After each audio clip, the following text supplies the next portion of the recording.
a large language model really? Well, a large language model is just two files, right? There will be two files in this hypothetical directory.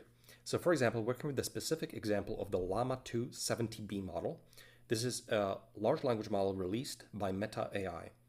And this is basically the Llama series of language models, the second iteration of it. And this is the 70 billion parameter model of this series.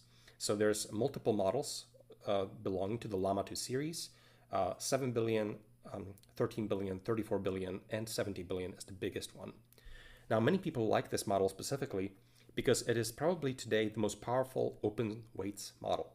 So basically the weights and the architecture and a paper was all released by Meta. So anyone can work with this model very easily by themselves.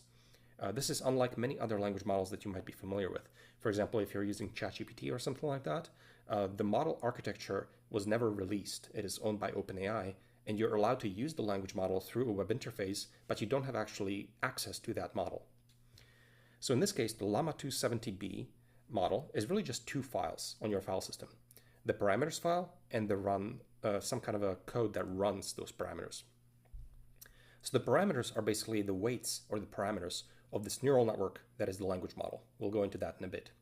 Because this is a 70 billion parameter model, every one of those parameters is stored as 2 bytes. And so therefore, the parameters file here is 140 gigabytes.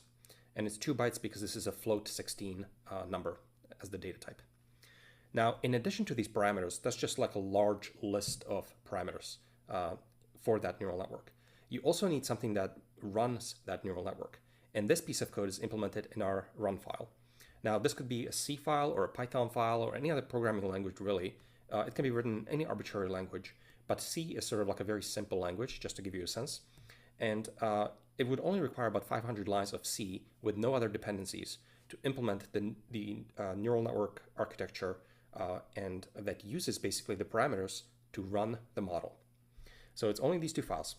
You can take these two files and you can take your MacBook, and this is a fully self-contained package. This is everything that's necessary. You don't need any connectivity to the internet or anything else. You can take these two files, you compile your C code, you get a binary that you can point at the parameters, and you can talk to this language model.